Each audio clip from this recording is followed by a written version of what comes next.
కాబట్టి నిజంగా ఒక అద్భుతమే బయట జరిగిన అంత శక్తి సామర్థ్యాలు, అంత అద్భుతమైనటువంటి విషయాల ఉదయం ఉంది. దాని రాజకీయ రంగంలో కూడా మనం వినియోగించుకోవాలి.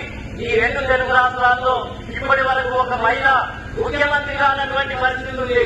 కాబట్టి ఈ రెండు రాష్ట్రాల్లో పురుషుడికి ఎంత హక్కు ఉందో, ఎంత అవకాశాలు ఉన్నాయో, స్త్రీకి కూడా అంతే హక్కు ఉంది.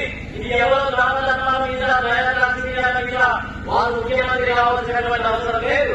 ఇప్పుడు ఇక్కడ ఏంటి అంటే ప్రగతి నారీ శక్తికి ఇప్పుడు మొత్తం ఏంటంటే దేవి లాంటి వాళ్ళు అనేక జిల్లాల్లో ఏంటి అంటే సంఘాలను స్థాపించి మరి ప్రజలలో ఉపాధి అవకాశాలు, అదేవిధంగా మహిళలందరినీ కూడా సమీకరించి వాళ్ళలో నాయకత్వాన్ని పెంపొందించడానికి కూడా వారు ప్రయత్నం చేస్తూ ఉంది.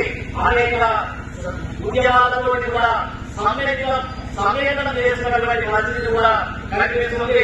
కాబట్టి ఈ ఏదైతే ప్రగతి నారీ శక్తి ఇతరుల వరకే ఈ చిన్న చిన్న కార్యక్రమాలకే పరిమితం కాకుండా రాబోయే కాలంలో అసలు మహిళా రాజ్యాధికారం కోసం ఒక రకంగా నేనేమంటున్నాను అనంటే, మహిళా దినోత్సవం అనంటే ఇప్పుడు మనకు మహిళలు కొన్ని రంగాల్లో ప్రవేశించారు, కానీ రాజకీయ రంగంలో వెనుకబడి ఉన్నారు. కాబట్టి ఇప్పుడు మహిళా రాజ్యాధికారం దిశగా పయనించాలి.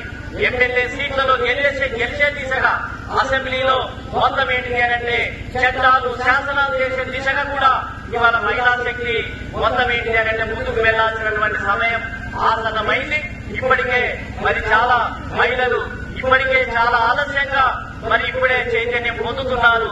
మరి ఇటువంటి